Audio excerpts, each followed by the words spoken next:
our first assignment in life, but we are eagerly living out the next assignment. Yeah. Yeah, it's a lot better. It's a lot better and a lot more fun. Yeah. So every episode, we are going to discuss the topic inside an envelope.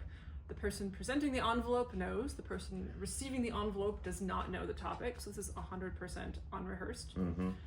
Here's our topic. Okay. Ooh. Road trips. Road trips. Okay. So I think we've both been on quite a few road trips in our lives. Oh, yes. I've had eras of road trips. Eras of road trips. Yes. You toured with Taylor Swift? I didn't know you were a roadie for Taylor Swift. Yeah, it's one of those things I wanted to hide from you for a while. Oh, yeah.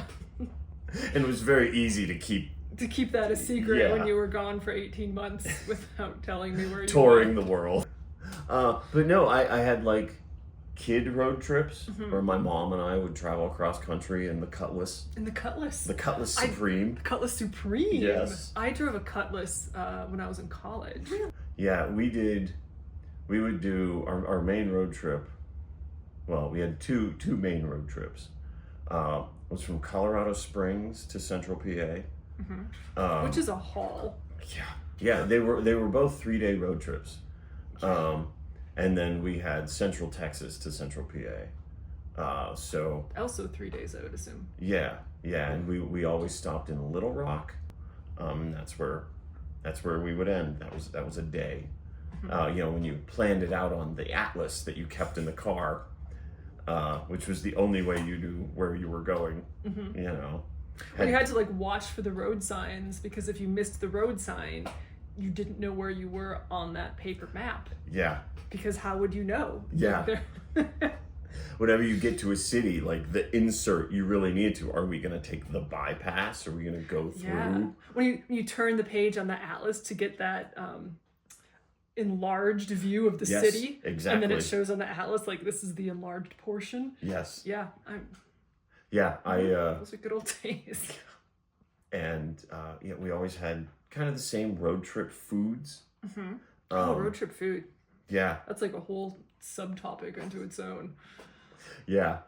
My mom, pretzel rods and Twizzlers were sort of some of her Very go-tos. Tubular foods. Yes. And things that are easy to eat pick while up you in drive. one hand, yeah. Yes.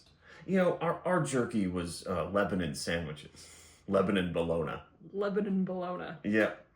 On hamburger buns. On a hamburger bun. Yes. Okay. Yes. I think probably because it was just a little Round. smaller and easier to hold. Yeah. And it's a food I love to this day. So we didn't have Lebanon bologna, but we did have summer sausage. Yeah. And it was made with venison. And so my dad would kill a deer or more every year, and he would bring it up to Ely. And there was a guy named Henry who sold choppers, which are big leather mittens, and made sausage. And Henry didn't have a phone, so you have to call the general store and ask their employee to go over and tell Henry that he had a phone call. The general store. The general store. There's only one. Wow. And then the employee would go over and see if Henry wanted to talk to you or not. And if he Oh. did, Henry would come back to the store and talk to you. Wow. And you'd say, "Hey, Henry, I've got 2 deer. Can you make me some sausage?" And you'd bring it up, and Henry would make summer sausage for you. And so when we went on road trips, that was like our big family vacation, was like national park road trips. And we'd buy the national park pass and slap it in the front window of that Toyota Camry and take on the American West. And my sister and I would sit in the back seats, and she was always driver's side. I was always passenger side. And we would have cooler in between us on the seat, and that cooler was full of Henry's summer sausage and Sam's Club cheddar cheese. Oh. And so we, of course, didn't like stop at restaurants for meals. We would stop at roadside rest stops. And then we would pull out the summer sausage and the cheese and my dad's fillet knife that he also filleted fish with. Not entirely sure if it was washed in between the fish and the sausage. I probably was, but I wouldn't bet a lot of money on that. And we would I feel like you would have been able to taste it. I'm sure it was at least like rinsed and wiped. I don't know that it was like sterile processed. I mean, that sounds like washing. Yeah, how much soap was involved is a little bit uncertain. So yeah, we'd take this big fillet knife and we'd slice off a hunk of summer sausage, and it had a rind on it, and you'd pull the rind off, and then you'd take a slice of cheese, and the cheese had always been frozen, so it's kind of like crumbly. So you pick up like a handful of cheese and a chunk of sausage, and you'd eat the sausage and sort of... You didn't make like a little taco? No, I didn't. No, I had sausage and the cheese, and that's like even to this day when I look at or taste summer sausage, like it's the back seat of a 1984 Toyota Camry. Yeah. Huh. Yeah. Yeah, we so mom, driver, of course. I would be in the passenger seat, and then you get to sit in the front. Yeah. Oh. And then our dog Bo would be in the back seat. Okay. Cooler on the floor behind one of the seats. It was my job to retrieve the food. Yes. While we drove. And we would only really have lemon and bologna through the first day of the trip, because we'd eat it. And we would drive, I want to say we would drive for typically 10 hours.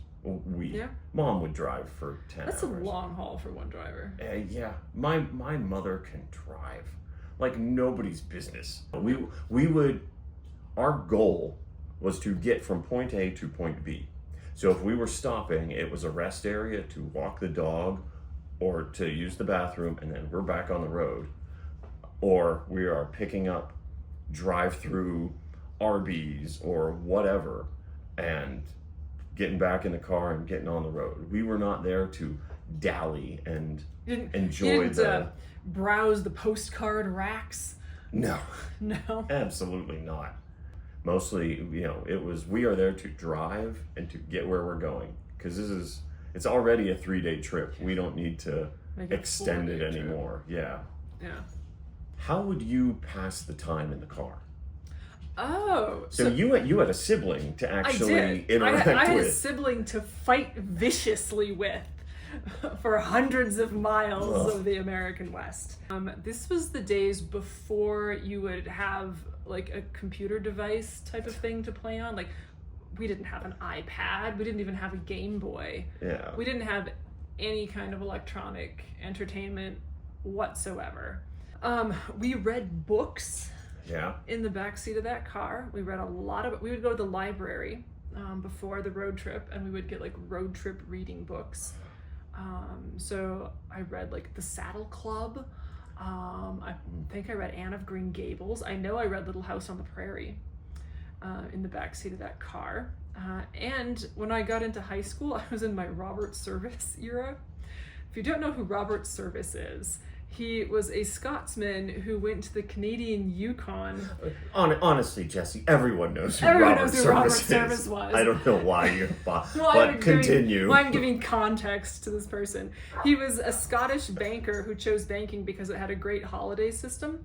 He didn't have to work on the holidays or do any heavy labor, and I can admire a man who chose his profession on those terms. Anyway, he moved to Canada during the Yukon Gold Rush and wrote a bunch of like overly melodramatic iambic pentameter poems about the Canadian Gold Rush. Oh, great. Yeah. Yeah, it must have been a rollicking fun ride across North Dakota as long as you had your Robert Service to go to. I wasn't just reading Robert Service. Oh, you were reciting Robert Service to the car. I was memorizing Robert Service. And if you want to look this up, dear listeners, Robert Service wrote like chapter length poems. So like it would take, 7 to 10 minutes to recite this piece of poetry. So I took a contract to bury the body of blasphemous Bill Mackay. Whenever, whatsoever manner of death he die, whether he die in the light of moon or like, yeah. Thank God this is still in your brain. Yeah, living rent free up here. Yeah, so I spent my time memorizing Robert Service Yukon poetry at the age of 14. I mean, you wanted to be popular. Right, I wanted status and recognition amongst my peer group, and I knew that being able to memorize Gold Rush poetry was going to buy me into that group as the cool kid. It didn't work. Just in case you were wondering how Shocking. that played out. Yeah. It didn't work. I was never the cool kid. But I still can recite an awful lot of Gold Rush poetry. I've yet to find the audience for it. I remain hopeful. Yeah.